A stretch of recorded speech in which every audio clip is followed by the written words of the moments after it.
बिस्मिल्लाहिर्रहमानिर्रहीम। अस्सलाम वालेकुम स्टूडेंट्स, मैं शाहजैन गौरी 10th क्लास की केमिस्ट्री के लेक्चर नंबर 6 के साथ आपकी खिदमत में हाज़िर हुआ हूँ। आज का जो हमारा लेक्चर है वो जिस टॉपिक के इर्द गिर्द रिवॉल्व करेगा वो है general properties of acid and bases. तो उसकी आउटलाइन देख लेते हैं जी। सबसे पहले हम देखेंगे कि एसिड की जनरल प्रॉपर्टीज़ क्या हैं, यानी कि उसकी जो दो टाइप्स ऑफ प्रॉपर्टीज़ होती हैं, एक तो फिजिकल होती है, दूसरी केमिकल प्रॉपर्टीज़ होती हैं। ये तो होगी एसिड की जनरल प्रॉपर्टीज़। और सबसे आखिर में हम देखेंगे कि एसिड के यूजेस क्या हैं। उसके बाद हम देखेंगे कि बेसिस की फिजिकल प्रॉपर्टीज़, केमिकल प्रॉपर्टीज़ क्या हैं, और उसके बाद हम सबसे आखिर में एसिड के यूजेस देखेंगे। तो जो हमारा चैप्टर चल रहा है एसिड बेसिस एंड सॉल्ट्स, उसके स्टार्ट में हमने जो एसिड और बेसिस के दरमियान एक टेबल में कंपैरिजन किया था।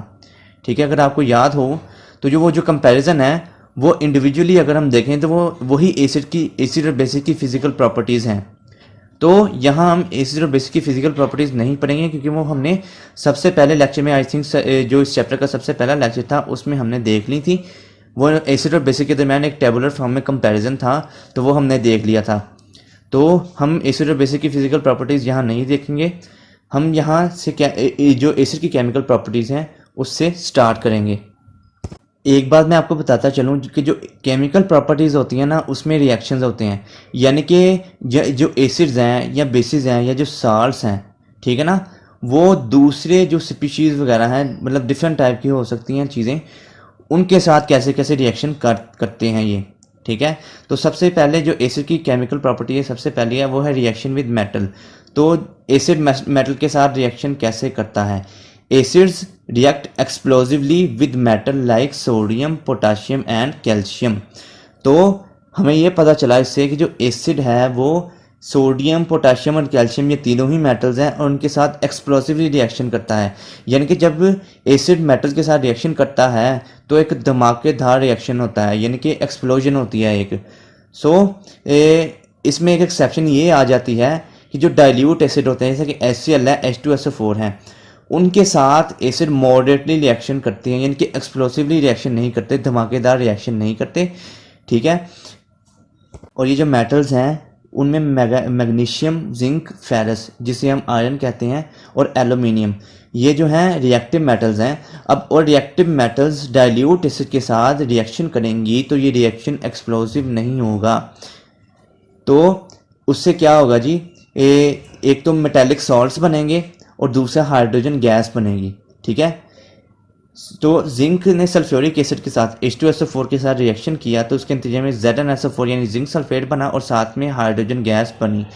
तो हमने क्या पढ़ा था? जिंक सल्फेट बना है और हाइड्रोजन गैस बनी, तो हमने पढ़ा था कि मेटालिक आयन बनेगा। अब जिंक सल्फेट में जिंक है तो ये मेटल है, SO4 है, तो जो पॉजिटिव और नेगेटिव आयन से बनते हैं इसके नतीजे में उसके नतीजे में फिर ये सॉल्ट बनता है। ये ज़्यादा हाई लेवल वाली चीज़ें हैं, आप अभी बस यही याद रखें कि जिंक सल्फेट एक सॉल्ट है और ये इसे हम मेटालिक सॉल्ट कहते हैं, क्योंकि एसिड जब मेटल के साथ रिएक्शन करता है तो उसके नतीजे में मेटालिक सॉल्ट बनता है और साथ हाइड्रोजन गैस लाजमी इन्वॉल्व होती है। अब दूसरा केस हम देख लेते हैं एल्यूमिनियम का। एल्यूमिनियम हाइड्रोक्लोरिक एसिड के साथ जब रिएक्शन करता है HCl के साथ तो उसके नतीजे में एल्यूमिनियम क्लोराइड बनता है, AlCl3 बनता है और साथ में हाइड्रोजन गैस बनती है। अब AlCl3 ये भी एक मेटालिक जो है वो सॉल्ट है। अब दूसरे नंबर पर एसिड का रिएक्शन कार्बोनेट्स और बाइकार्बोनेट्स के साथ क्या है? अब ये जो कार्बोनेट्स और बाइकार्बोनेट्स हैं, ये बेसिकली कार्बन डाइऑक्साइड की किसी शय के साथ रिएक्शन करने के नतीजे में बनते हैं। इनमें डिफरेंस क्या है कि कार्बोनेट्स में जो करेक्टरिस्टिक हाइड्रोजन नहीं होती और बाइकार्बोनेट्स में करेक्टरिस्टिक हाइड्रोजन होती है। अब ये रिएक्शन अगर हम देखेंगे तो ये समझ जाएंगे। तो जब एसिड कार्बोनेट और बाइकार्बोनेट के साथ रिएक्शन करते हैं तो उसके नतीजे में कोरिस्पोंडिंग सॉल्ट बनते हैं, और इन सॉल्ट्स को हम कहते हैं ये salts which are formed after reaction of carbonation. ठीक है, तो इसके नतीजे में कार्बन डाइऑक्साइड गैस निकलती है। अब कार्बोनेट से आपने याद रखना है कि इसमें कार्बन डाइऑक्साइड गैस निकल रही है। जो पहला रिएक्शन था मेटल के साथ उसमें तो हाइड्रोजन गैस ही इवॉल्व होगी। अब ये जो कार्बोनेट्स है ना, कार्बोनेट्स के साथ जब एसिड का रिएक्शन होता है तो कार्बोनेट्स याद रखना है, कार्बोनेट्स की कार्बन डाइऑक्साइड गैस खारिज होती है। तो CaCO3 calcium carbonate plus HCl, जब ये HCl के साथ रिएक्शन करता है तो इसके नतीजे में CaCl2 बनता है, कैल्शियम क्लोराइड बनता है जो कि एक सॉल्ट है, और साथ में कार्बन डाइऑक्साइड बनती है जो कि इस रिएक्शन की खसूसियत है। जब कार्बोनेट और बाइकार्बोनेट के साथ रिएक्शन होता है तो कार्बन डाइऑक्साइड रिलीज होती है, ठीक है, और साथ में वाटर। अब दूसरे नंबर पर एक बाइकार्बोनेट का रिएक्शन बताया गया है। जो ऊपर वाला था ना कैल्शियम कार्बोनेट, ये सिर्फ कार्बोनेट था। अब सोडियम बाइकार्बोनेट है NaH, ये जो H है ना, ये करेक्टरिस्टिक है जो बाइकार्बोनेट्स को शो करता है। NaCO3 जब H2SO4 के साथ रिएक्शन करता है तो उसके नतीजे में Na2SO4 जो है सोडियम सल्फेट बनता है, और साथ में कार्बन डाइऑक्साइड बनती है, और साथ में वाटर बनता है। तो चाहे कार्बोनेट्स या फिर बाइकार्बोनेट्स के साथ रिएक्शन करता हो तो उसके नतीजे में कार्बन डाइऑक्साइड गैस इवॉल्व ज़रूर होती है। तो ये इस रिएक्शन की एक निशानी है। अब तीसरे नंबर पर एक बहुत ही मशहूर रिएक्शन है एसिड का बेसिस के साथ। अब जब एसिड बेस के साथ रिएक्शन करती है तो उसके नतीजे में साल्ट बनता है और वाटर बनता है, ठीक है, साल्ट और वाटर। अगेन कह रहा हूँ, साल्ट और वाटर, वाटर याद रखिएगा, इसमें साल्ट तो बनेगा ही बनेगा, वाटर ज़रूर बनेगा। तो इस रिएक्शन को कहते हैं न्यूट्रलाइजेशन रिएक्शन। तो ये न्यूट्रलाइजेशन रिएक्शन क्या होता है जी, इसमें क्या होता है, एसिड बेस के साथ रिएक्शन करती है जिसके नतीजे में साल्ट और वाटर बनता है। तो इस सारे प्रोसेस को कहते हैं न्यूट्रलाइजेशन रिएक्शन, ठीक है जी। So acid react with basic oxide and hydroxide of metal and ammonium hydroxide, ठीक है। ये जो बेसिस है ना, ये बेसिस की टाइप्स हैं, ये जो ऑक्साइड और हाइड्रोक्साइड और अमोनियम हाइड्रोक्साइड, इसके नतीजे में क्या बनता है, साल्ट और वाटर। सो सोडियम हाइड्रोक्साइड जब हाइड्रोक्लोरिक एसिड के साथ, सोडियम हाइड्रोक्साइड बेस है, हाइड्रोक्लोरिक एसिड जो है वो एसिड है, ये जब रिएक्शन करते हैं तो उसके नतीजे में NaCl साल्ट बनता है, साथ में वाटर बनता है। अब ये जो NaCl है ये क्या है, जो आप नमक अपने खाने में इस्तेमाल करते हैं, ये वो नमक है NaCl साल्ट। अब दूसरे नंबर पर कैल्शियम ऑक्साइड है। अब हाइड्रोक्साइड का रिएक्शन देख लिया, OH हाइड्रोक्साइड NaOH में, ठीक है। तो CuO है, इसमें जो कॉपर ऑक्साइड जो है ना, कॉपर ऑक्साइड, वो जब सल्फ्यूरिक एसिड H2SO4 के साथ रिएक्शन करता है तो उसके नतीजे में कॉपर सल्फेट बनता है, साथ में हाइड्रोजन वाटर बनता है। तो ये हो गया न्यूट्रलाइजेशन रिएक्शन या reaction of acid with basis. अब जो चौथा रिएक्शन है वो एसिड का सल्फाइड्स और बाइसल्फाइड्स के साथ रिएक्शन है। याद कीजिएगा, मैंने आपको बताया था कि कार्बोनेट्स और बाइकार्बोनेट्स सेम बिल्कुल इसी तरह जो सल्फाइड्स और बाइसल्फाइड हैं। अब जो कार्बोनेट्स और बाइकार्बोनेट्स के केस था उसमें कार्बन डाइऑक्साइड गैस रिलीज होती थी। अब सल्फाइड और बाइसल्फाइड का जो केस है इसमें सल्फर डाइऑक्साइड गैस रिलीज होती है, और यही इस रिएक्शन की निशानी है या फिर इसे हम खासियत कह सकते हैं। अब एसिड सल्फाइड और बाइसल्फाइड के साथ जब रिएक्शन करते हैं तो इसके नतीजे में सॉल्ट बनता है, ठीक है। चारों जितने भी रिएक्शन पड़े हैं सब में सॉल्ट बन रहा है, ठीक है, with the liberation of sulphur dioxide. अब इसमें सल्फर डाइऑक्साइड जो गैस है वो रिलीज हो रही है। लिबरेशन का मतलब है रिलीज होना, ठीक है, उड़ जाना जो है। जो कैल्शियम CaSO3 कैल्शियम सल्फेट है, जब HCl के साथ जब ये रिएक्शन करता है तो उसके नतीजे में कैल्शियम क्लोराइड बनता है, SO2 बनता है, और साथ में वाटर बनता है। अब बिल्कुल इसी तरह सेम रिएक्शन है, उसमें SO3 की जगह CO3 लिखा हुआ है जो कि कार्बोनेट्स और बाइकार्बोनेट्स वाले हिस्से में हमने पढ़ा था। अब बिल्कुल इसी तरह जो सोडियम बाइसल्फेट है, ठीक है, NaH, जो बाइसल्फेट होते हैं उनमें करेक्टरिस्टिक हाइड्रोजन मौजूद होती है जिस तरह बाइकार्बोनेट्स में होती है। अब ये जब ये HCl के साथ रिएक्शन करता है तो नमक बनता है, खाने का नमक NaCl, और साथ SO2 बनती है और साथ H2O बनता है। अब इस रिएक्शन को हम जो है न्यूट्रलाइजेशन रिएक्शन नहीं कहेंगे क्योंकि इसमें साल्ट और वाटर के साथ सल्फर डाइऑक्साइड गैस भी बन रही है, एक एडिशनल चीज़ बन रही है, ठीक है। तो ये हो गया सल्फाइड और बाइसल्फाइड वाला, सेम बिल्कुल जिस तरह हमने कार्बोनेट और बाइकार्बोनेट में पढ़ा था। और अब सबसे आखिर में रिएक्शन विद सल्फाइड्स। अब सल्फाइड्स क्या होते हैं, सल्फाइड्स ऐसे सल्फर के ऐसे कंपाउंड्स होते हैं जिनमें ऑक्सीजन मौजूद नहीं होती, ठीक है। अब जो सल्फाइड्स थे और बाइसल्फाइड्स थे इसमें ऑक्सीजन मौजूद होती है। SO3 सल्फाइड है और HSO3 क्या है, बाइसल्फेट है। जो सल्फाइड है उसमें सिर्फ सल्फर होता है, ठीक है, और उसमें हाइड्रोजन नहीं होती, ठीक है। जब एसिड किसी मेटल सल्फाइड के साथ रिएक्शन करते हैं तो उसके नतीजे में क्या होता है, सल्फाइड गैस निकलती है, ठीक है। अब सल्फाइड गैस क्या होती है, सल्फाइड गैस में जो है उसमें ऑक्सीजन नहीं होती, और जो गैस होती है सल्फर डाइऑक्साइड गैस होती है उसमें क्या होता है जी, ऑक्सीजन भी मौजूद होती है।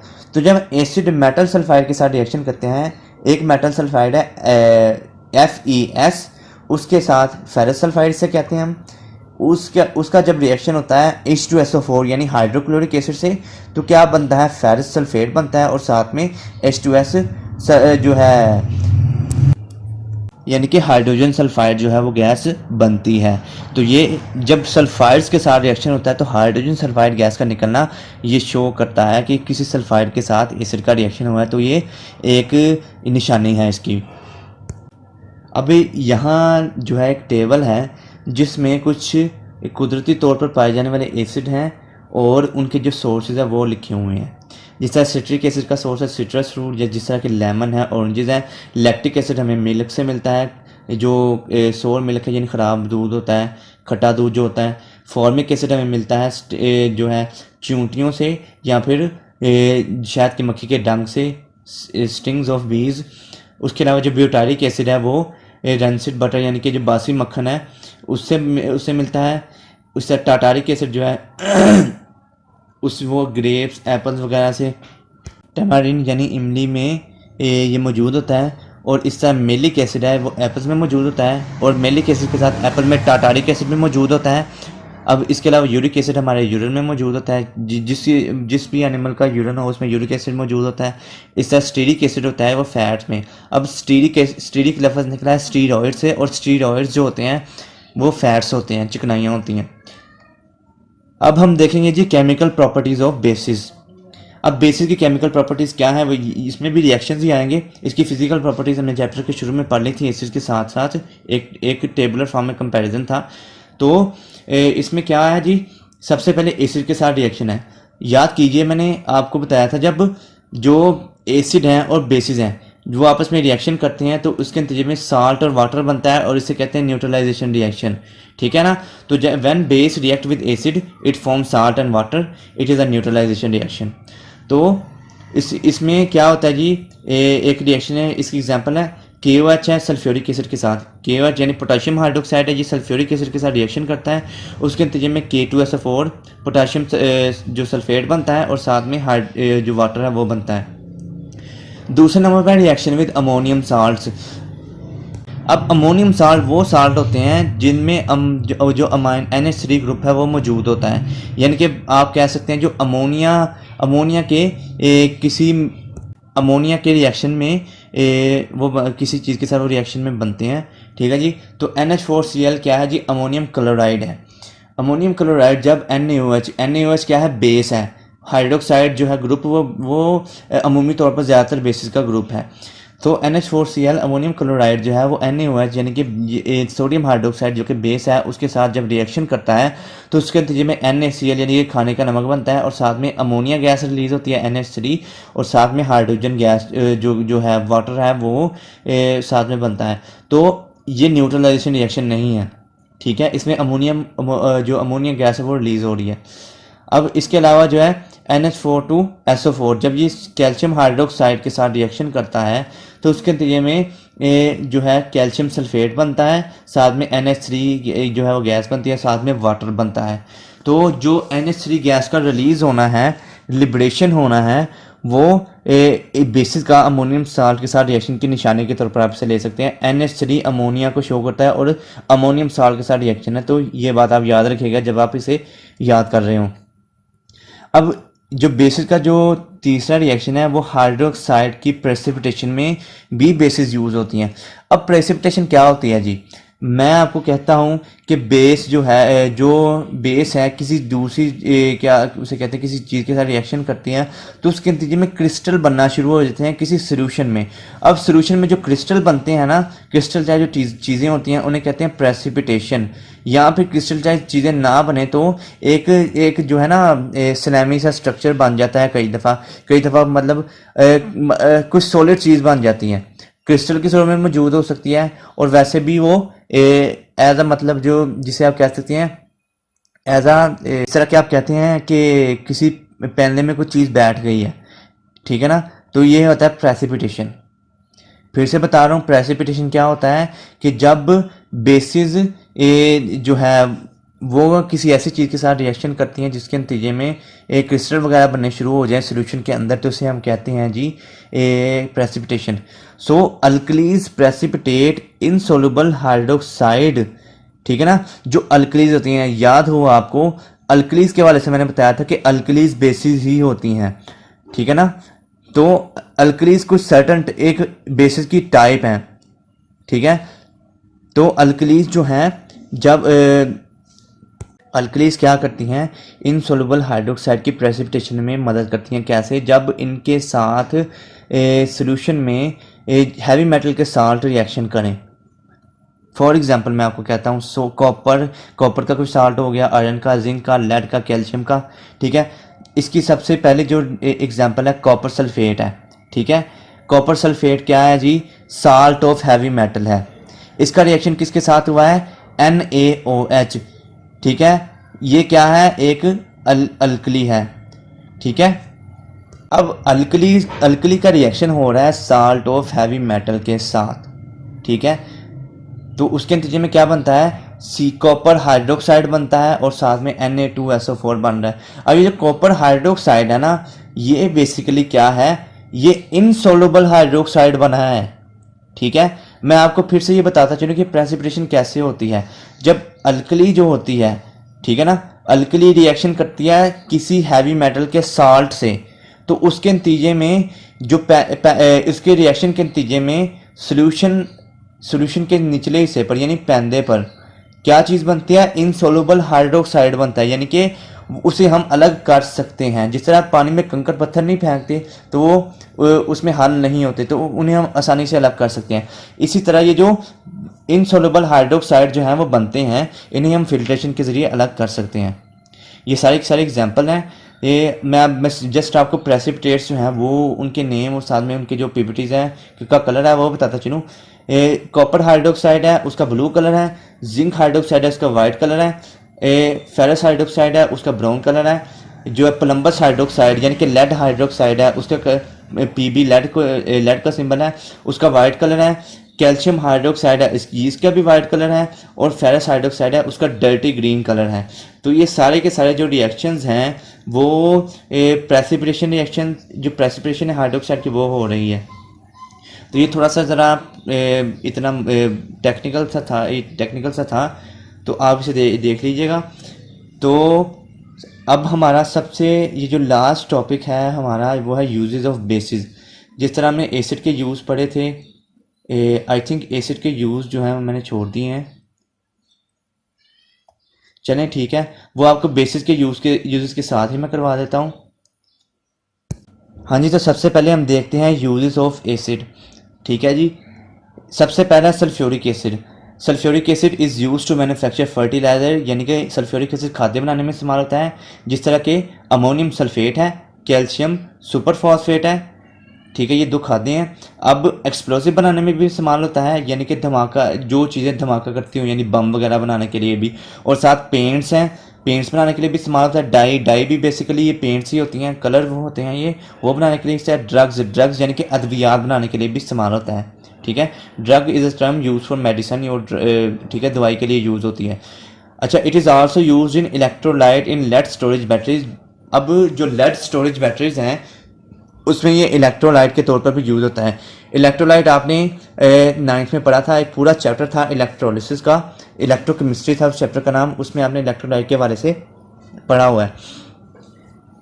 अब जो नाइट्रिक एसिड है, नाइट्रिक एसिड क्या है जी? वो किस चीज़ में यूज़ होता है? फर्टिलाइज़र में। जिस तरह अमोनियम नाइट्रेट बनाने में इस्तेमाल होता है, ये भी एक्सप्लोसिव बनाने में इस्तेमाल होता है, पेंट्स में इस्तेमाल होता है, ड्रग में इस्तेमाल होता है। और एक नया यूज़ आ रहा है इसमें, वो है etching design on copper plate. अब ये कॉपर की प्लेट्स होती हैं, उसके ऊपर डिज़ाइन बनाने के लिए इस्तेमाल किया जाता है ये, ठीक है जी। अब तीसरा नंबर पर है हाइड्रोक्लोरिक एसिड।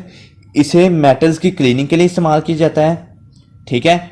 यानी कि ये तेज़ाब है, और तेज़ाब ज़्यादातर आप देखते हैं कि जो मेटल्स हैं उनको जंग वगैरह लगा हो या फिर वो गंदी हुई हो तो उनकी क्लीनिंग के लिए इस्तेमाल किया जाता है। जो एसिड्स होते हैं क्लीनिंग पर्पज़ के लिए बहुत ज़्यादा यूज़ होते हैं। इस तरह टैनिंग इंडस्ट्री है। अब टैनिंग इंडस्ट्री में क्या होता है? लेदर की टैनिंग की जाती है, ठीक है। लेदर की टैनिंग एक लंबा चौड़ा प्रोसीजर है। लेदर की टैनिंग के नतीजे में ये टैनिंग फैक्ट्रीज भी मौजूद हैं पाकिस्तान के अंदर, और लेदर की जो जब टैनिंग की जाती है तो उसके नतीजे में अच्छा लेदर बनता है। तो और पेंटिंग इंडस्ट्री में भी ये इस्तेमाल होता है। अब इस तरह जो बेंजोइक एसिड है ये खुराक को महफूज करने के लिए यानी फूड प्रिजर्वेशन में इस्तेमाल होता है। एसिटिक एसिड है ये यूज़ होता है फूड को फ्लेवरिंग के लिए, ठीक है। फॉर एग्जांपल हमने डिफरेंट फ्लेवर्स के जो फूड्स हैं वो देखे होंगे, तो एसिटिक एसिड कुछ फूड्स की जो फ्लेवरिंग है उसमें इस्तेमाल होता है, और फ्रूट प्रिजर्वेशन यानी कि खुराक को महफूज करने के लिए भी इस्तेमाल होता है। और it is also use to cure the stings of wasps. अगर आपको भीड़ आपको डंग मार देती है तो उसके नतीजे में जिल्द में सूजन हो जाती है, तो एसिटिक एसिड उस सूजन को दूर करने के लिए भी इस्तेमाल किया जाता है। अब हम देखते हैं यूजेस ऑफ बेसिस। तो यूजेस ऑफ बेसिस में सबसे पहला बेस है सोडियम हाइड्रोक्साइड। ये कहाँ इस्तेमाल होता है? सोप इंडस्ट्री में इस्तेमाल होता है। अच्छा, मैं आपको एक बात बताता चलूँ। आपने अगर देखा होगा अगर आपने साबन को गलती से आपके मुंह में चला गया हो तो आपने देखा होगा कि उसका जायका कड़वा होता है, ठीक है। अगर आप ये मतलब देखना भी चाहें, थोड़ा सा साबन अपने ज़ुबान के साथ जस्ट लगाइएगा, ठीक है, और फ़ौरन ही कुली कर लीजिएगा, तो आप देखेंगे कि जी बेसिक जो साबन है उसका जायका होता है कड़वा। तो जो सोडियम हाइड्रोक्साइड ये साबन बनाने में इस्तेमाल होता है। अब दूसरा बेस है कैल्शियम हाइड्रोक्साइड। इसे ब्लीचिंग पाउडर बनाने के लिए, सॉफ्टनिंग ऑफ हार्ड वाटर। अब जो हमारा अगर गांव में जाएं तो वहाँ नलकों का पानी होता है, ठीक है, वो ये हार्ड वाटर है क्योंकि इसमें मेटल्स बहुत ज़्यादा मौजूद होती हैं। या फिर आप ऐसा भी कह सकते हैं कि हार्ड वाटर एक ऐसा वाटर है जिसमें मेटल की कंसनट्रेशन ज़्यादा होती है, ठीक है। और ये जो है हार्ड वाटर जो है उसको सॉफ्ट करने के लिए भी जो है ना ये कैल्शियम हाइड्रोक्साइड जो है वो यूज़ किया जाता है। और सॉफ्ट वाटर जो है मैं आपको इनमें बेसिक कंपैरिजन बताता चलूँ। जो हार्ड वाटर होता है ना वो पानी में जो अच्छा झाग दे दे जो हार्ड वाटर है पानी में अच्छा झाग नहीं देता, और जो सॉफ्ट वाटर है वो पानी के साथ बहुत अच्छा झाग देता है। इस तरह जो सॉफ्ट वाटर है वो कपड़े धोने के लिए भी बहुत यूज़ किया जाता है, ठीक है जी। अब हम देखते हैं जी और क्या क्या इसके यूज़ हैं। अब न्यूट्रलाइजिंग एसिडिक सॉइल। अगर किसी मिट्टी में, ठीक है ना, किसी सॉइल में एसिडिटी ज़्यादा है तो इस एसिडिटी को न्यूट्रलाइज करने के लिए इस्तेमाल होता है। अब मैंने जैसा कि आपको बताया था कि एसिड और बेसिस रिएक्शन करते हैं तो उसके नतीजे में साल्ट बनता है। तो क्या होता है जी, कैल्शियम हाइड्रोक्साइड जो कि एक बेस है वो किसी ऐसी ज़मीन में जो बहुत ज़्यादा जिसमें एसिडिटी है, एसिड की मकदार ज़्यादा है, तो उसको हम कैल्शियम हाइड्रोक्साइड को यूज़ करते हैं। तो उस एसिड का कैल्शियम हाइड्रोक्साइड के साथ रिएक्शन होता है जिसके नतीजे में साल्ट बनता है और साथ साथ वाटर भी बनता है। तो ये न्यूट्रलाइजेशन रिएक्शन हो गया। और ये लेक की भी न्यूट्रलाइजेशन के लिए इस्तेमाल होता है। अब लेक की न्यूट्रलाइजेशन क्यों होती है? आपको पता है जब एसिड रेन का तो खैर सबको ही पता होगा, जब ये बरसती है तो उससे क्या होता है, उसके नतीजे में जो है झीलों की एसिडिटी बढ़ जाती है। तो उस एसिडिटी को कम करने के लिए भी इस्तेमाल होता है ताकि झीलों का पानी पीने के काबिल बनाया जा सके। अब पोटेशियम हाइड्रोक्साइड है वो अल्कलाइन बैटरी में इस्तेमाल होता है। अब अल्कलाइन बैटरी वो बैटरीज हैं जो कि जिनमें बेसिस यूज़ की जाती हैं, ठीक है। और मैग्नीशियम हाइड्रोक्साइड है is use to as a base to neutralise acidity in stomach. अब स्टमक एसिडिटी या मैदे की तेजाबियत है उसको न्यूट्रलाइज करने के लिए मैग्नीशियम हाइड्रोक्साइड इस्तेमाल किया जाता है। ये बात ज़रा नोट डाउन कर लीजिएगा, अच्छे तरीके से गौर से इसे समझ लीजिएगा। It is also use for treatment of bee sting. अब ये शहद की मक्खी के डंक के लिए भी इस्तेमाल किया जाता है। अब एल्यूमिनियम हाइड्रोक्साइड है उसे फॉर्मिंग एजेंट के तौर पर यूज करते हैं फायर एक्सटिंग्विशर्स में। अब जो फायर एक्सटिंग्विशर्स हैं, फायर एक्सटिंग्विशर्स जो कि आग बुझाने वाले आलात होते हैं, ठीक है ना, आग बुझाने वाले आलात में ये फॉर्मिंग एजेंट के तौर पर यूज किया जाता है। अब फॉर्मिंग एजेंट क्या होता है जी, ये फॉर्मिंग एजेंट आप ऐसा समझ लें कि जो आग बुझाने वाले आलात के अंदर जो मटेरियल आग बुझाने के लिए इस्तेमाल किया जाता है ना, वो मतलब एक मुनासिब मिकदार में बाहर आता है और ज़रा फैल के बाहर आता है उससे, ठीक है जी। तो एल्यूमिनियम हाइड्रोक्साइड है is use to remove grease stains from cloth. अगर आपके कपड़ों के अंदर ग्रीस के निशान लगे हैं या तेल वगैरह के निशान लगे हैं तो उस अमोनियम हाइड्रोक्साइड है यूज़ किया जाता है इन धब्बों को जो है ना रिमूव करने के लिए। तो यूज़ ऑफ बेसिस के साथ हमारा टॉपिक जो है वो कंप्लीट होता है। तो हमने बेसिकली यहाँ जनरल प्रॉपर्टीज ऑफ एसिड और बेसिस पढ़ी थी और साथ इसके यूजेस पढ़े थे। तो इसका क्विक रिव्यू एक दफ़ा देख लेते हैं। सबसे पहले हमने देखा था general properties, chemical properties of acid. Physical properties हमने पहले पढ़ ली हुई थी। इसके अलावा हमने फिर जो है जनरल प्रॉपर्टीज ऑफ बेसिस पढ़ी। फिर उसके बाद हमने यूज ऑफ एसिड और यूज ऑफ बेस पढ़े थे। ठीक है, वैसे तो ये यूज ऑफ एसिड का एसिड वाले के साथ है, यूज ऑफ बेसिस का बेस वाले के साथ है। तो ये मैंने पहले मैं भूल गया था बताना, तो मैंने अभी बताया। तो ये था हमारा आज का लेक्चर। उम्मीद है आपको अच्छे तरीके से समझ आ गई होगी। सो टेक केयर, अल्लाह हाफिज़ और दुआओं में याद रखिएगा।